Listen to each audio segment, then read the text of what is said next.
Hi guys, welcome back to my YouTube channel the SP study. हम पढ़ रहे थे राजस्थान के प्रमुख दुर्गों के बारे में। वो टॉपिक हमारा कंप्लीट हो गया था। आज हमने करना है नया टॉपिक स्टार्ट, जो आता है राजस्थान की हस्तकला।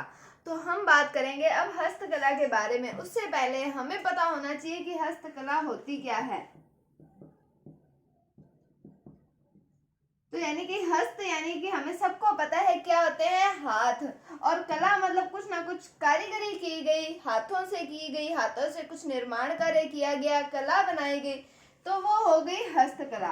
अब हमने पढ़ना है राजस्थान के अंदर कौन कौन सी हस्तकला फेमस है, कौन कौन सी हस्तकला प्रयोग की जाती थी प्राचीन काल के अंदर, कैसे प्रयोग की जाती थी, किसके द्वारा की जाती थी। इन सब के बारे में हम हस्तकला वाले टॉपिक में पढ़ेंगे। तो हम शुरू करते हैं राजस्थान की हस्तकला के बारे में।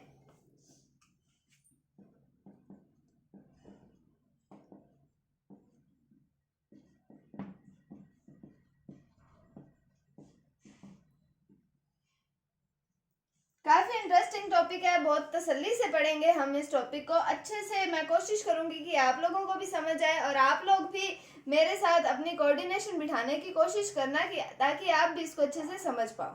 ठीक है, तो हम अब शुरू करते हैं सबसे पहली हस्तकला के बारे में, जिसका नाम आता है थेवा कला।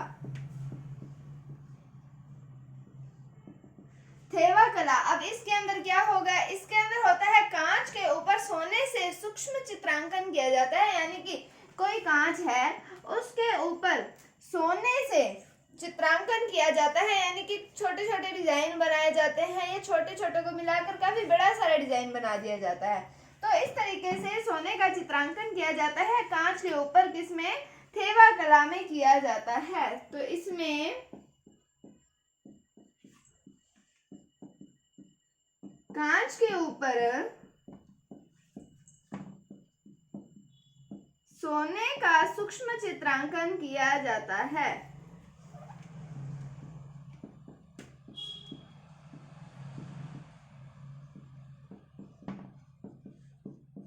अब हम बात करें कि कौन से कांच का प्रयोग होता है, तो यहाँ पर रंगीन बेल्जियम कांच का प्रयोग किया जाता है। यहाँ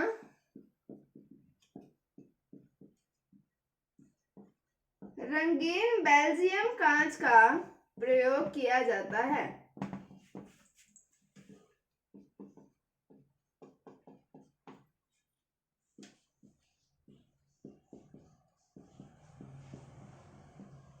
हम पढ़ रहे हैं थेवा कला के बारे में, जो कि हाथ से कला की जाती है। अब हाथों से कांच के ऊपर सोने का सूक्ष्म चित्रांकन किया जाता है और फिर यहाँ पर कौन सा कांच प्रयुक्त होता है, रंगीन बेल्जियम कांच का प्रयोग किया जाता है। अब हम बात करें कि विश्व में एकमात्र थेवा कला का केंद्र कौन सा आता है, तो वो आता है राजस्थान का प्रतापगढ़।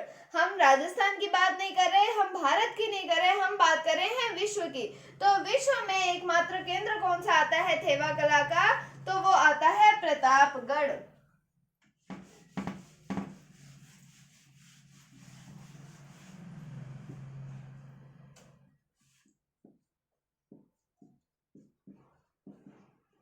विश्व में एकमात्र केंद्र कौन सा आता है, तो वो आता है प्रतापगढ़।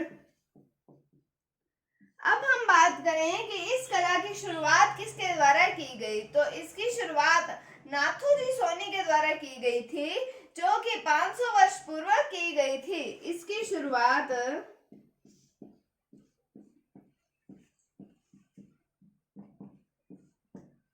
500 वर्ष पूर्व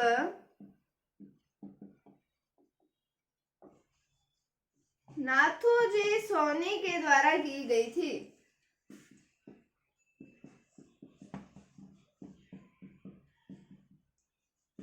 अब हम बात करें प्रतापगढ़ इसका एकमात्र केंद्र है और फिर साथ में सोनी है, नाथूजी सोनी, इनके द्वारा इसकी शुरुआत की गई थी। तो अब हम कह सकते हैं कि प्रतापगढ़ का सोनी परिवार प्रसिद्ध है किसके लिए, थेवा कला के लिए। और भारत का एकमात्र ऐसा परिवार है, कौन सा, सोनी परिवार, जिसके सर्वाधिक सदस्यों को राष्ट्रपति पुरस्कार से सम्मानित किया गया है।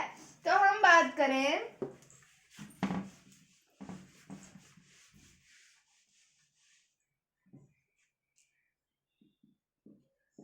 प्रतापगढ़ का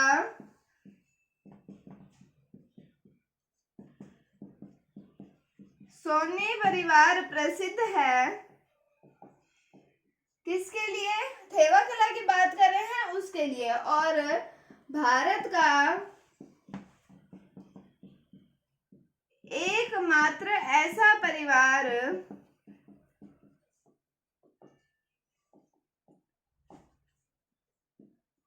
जिसके सर्वाधिक सदस्यों को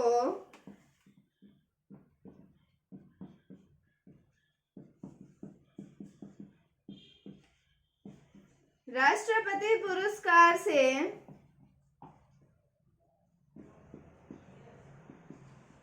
सम्मानित किया गया।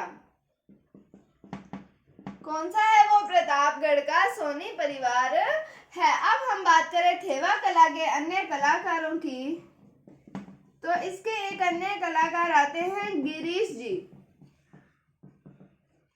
और इस थेवा कला को अंतरराष्ट्रीय पहचान दिलवाने की हम बात करें तो उसको अंतरराष्ट्रीय पहचान दिलवाई जस्टिस बंकी ने। किसने? जस्टिस बंकी ने।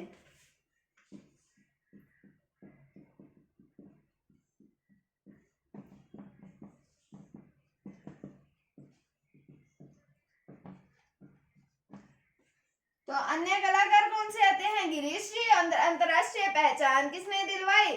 जस्टिस बंकी ने। तो ये था थेवा कला के बारे में। कांच के ऊपर सोने का सूक्ष्म चित्रांकन किया जाता है थेवा कला के अंदर। तो मैंने आपको इसकी इंपॉर्टेंट बातें बताई, आप इन सबको ध्यान में रखिए। इसको आप ध्यान में रखकर अगर आप इसकी तैयारी करेंगे तो आपको अच्छे से टॉपिक क्लियर हो जाएगा। अब हम चलते हैं अगली हस्तकला के ऊपर जिसका नाम आता है टेरिकोटा हस्तकला।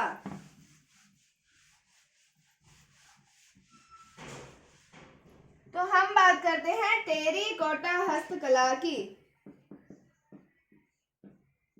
तो टेरिकोटा की बात करें तो इसमें क्या होता है कि पकी हुई मिट्टी से लोक देवी या फिर लोक देवता या अन्य मूर्तियां और खिलौने बनाने की कला को क्या कहा जाता है? टेरिकोटा हस्तकला कहा जाता है। तो इसके अंदर क्या किया जाता है? पकी हुई मिट्टी से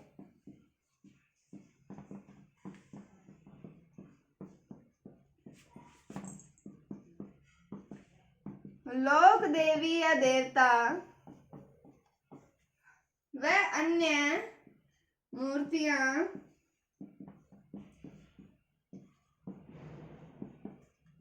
व खिलौने बनाने की कला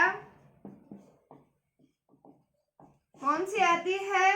टेरिकोटा हस्तकला आती है। अब हम आगे बात करें कि गीली मिट्टी को हाथ से आकार देते हैं कौन से के अंदर? टेरिकोटा हस्तकला के अंदर। हम देखते हैं कुम्हारों को, तो कुम्हार जो होते हैं वो हाथ से ही आकार देकर घड़े का रूप देते हैं, मिट्टी को और भी अलग अलग चीजों का रूप देते हैं। तो ये एक तरीके की टेरिकोटा हस्तकला ही होती है। तो गीली मिट्टी को हाथ से आकार देते हैं।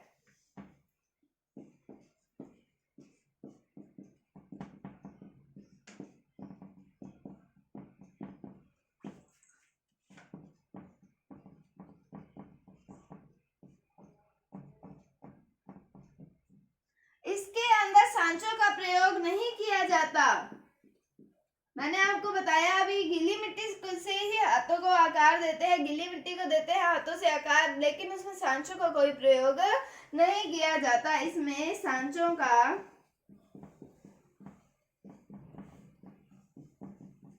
प्रयोग नहीं किया जाता। तो पकी हुई मिट्टी से लोग देवी देवता या मूर्तियां खिलौने बनाने की कला है कौन सी? टेरिकोटा। फिर हमने देखा कि गीली मिट्टी को हाथ से आकार दिया जाता है कौन सी हस्तकला के अंदर?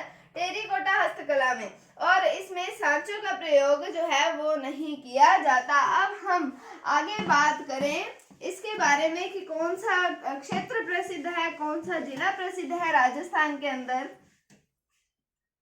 तो राजसमंद जिले का एक गांव आता है जिसका नाम आता है मोलेला। तो राजसमंद जिले के मोलेला गांव के जो कुम्हार हैं वो इस कला के लिए प्रसिद्ध है। ये इंपॉर्टेंट क्वेश्चन पूछा जाता है कई बार पेपर में कि राजसमंद के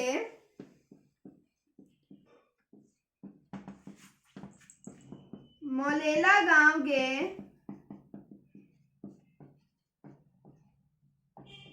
कुम्हार इस कला के लिए प्रसिद्ध हैं।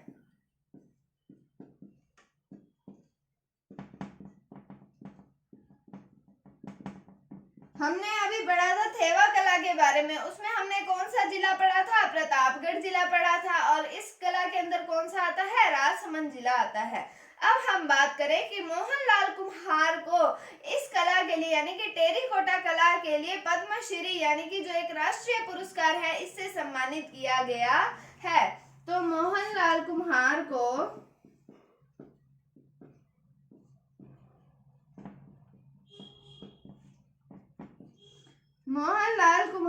को इसके लिए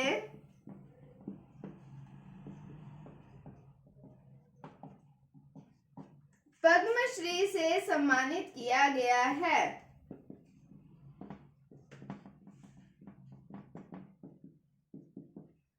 अब हम बात करें इस कला के अन्य कलाकार कौन से आते हैं। तो अन्य कलाकार का नाम आता है खेमराज। क्या नाम आता है? खेमराज। अब हम बात करें कि जालौर के हरजी गांव जो है वो भी इस कला के लिए प्रसिद्ध है। कौन सा? जालौर का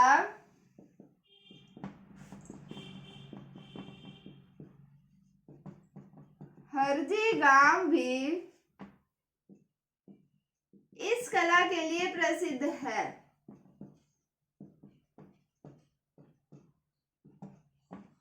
तो ये था टेरिकोटा हस्तकला के बारे में, जिसमें हमने क्या देखा? पकी हुई मिट्टी से मूर्तियों का, लोक देवी देवताओं का, खिलौनों का निर्माण किया जाता है। इसके अंदर गीली मिट्टी का प्रयोग किया जाता है, उससे गीली मिट्टी को हाथ से आकार दिया जाता है। फिर हमने देखा सांचों का प्रयोग नहीं किया जाता। हमने राजसमंद जिले के बारे में पढ़ा। मोलेला गांव के कुम्हार जो हैं वो इसके लिए प्रसिद्ध है। और मोहनलाल कुम्हार को इसके लिए कौन सा सम्मान दिया गया है? पद्मश्री। और अन्य कलाकार कौन से आते हैं? खेमराज। और जालौर का हरजी गांव भी इस कला के लिए प्रसिद्ध है। तो आज हमने पढ़ा थेवा कला और टेरिकोटा कला के बारे में। उम्मीद है आपको समझ आया होगा। मैं आपको इसकी हर डिटेल के बारे में बता रही हूँ, तो आप मेरे साथ कोऑर्डिनेशन बना के इसको पढ़ते रहिए। आपको भी अच्छे से समझ आएगा और मुझे भी पढ़ाने में अच्छा लगेगा। अगर आपको इसमें कोई भी डाउट है तो आप कमेंट सेक्शन में पूछ सकते हैं। अगर आपको वीडियो थोड़ी सी भी अच्छी लगी है तो इसे लाइक कीजिए, शेयर कीजिए। चैनल पर नए हैं तो इसे सब्सक्राइब जरूर कीजिए। Thank you. Thanks for watching. Bye bye.